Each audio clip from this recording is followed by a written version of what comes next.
tout le monde, j'espère que vous allez bien. Comme vous le savez, pendant cette période de confinement, l'Association des artistes peignants de la bouche et du pied nous a demandé de réaliser des défis. Le premier défi, c'était un arc-en-ciel. Le second défi, c'était faire un animal.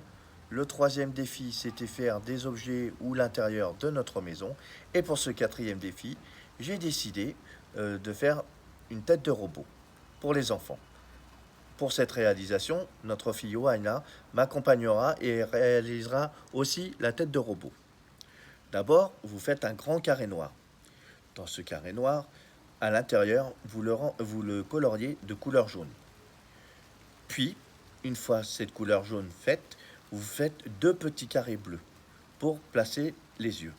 Dans ce petit carré bleu, vous faites deux petites boules bleues.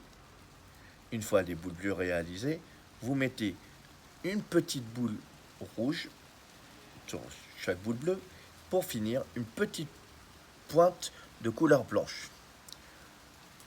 Après, pour faire les antennes, vous prenez de la couleur noire et vous faites deux traits verticaux.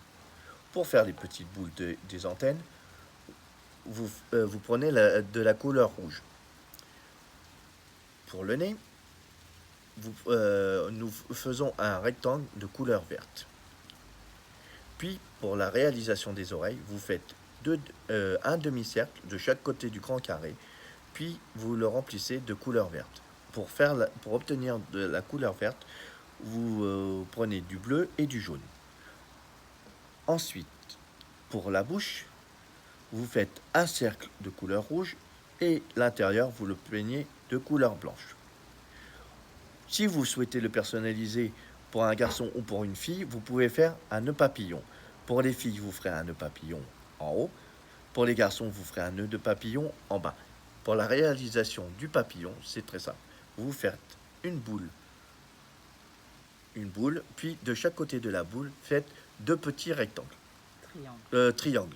Faites, pardon. Oh là là là là. Vous voyez, je vous enduis en erreur. Donc, je répète, vous faites une petite boule et ensuite vous faites de chaque côté de cette boule deux petits triangles. Voilà. Donc, j'espère que cette réalisation vous plaira. N'hésitez pas à me l'envoyer par message. N'hésitez pas à personnaliser votre tête de robot. Et n'hésitez pas, si vous le souhaitez, à me renvoyer vos œuvres, soit en message privé, sur mes pages de réseaux sociaux. À bientôt, au revoir.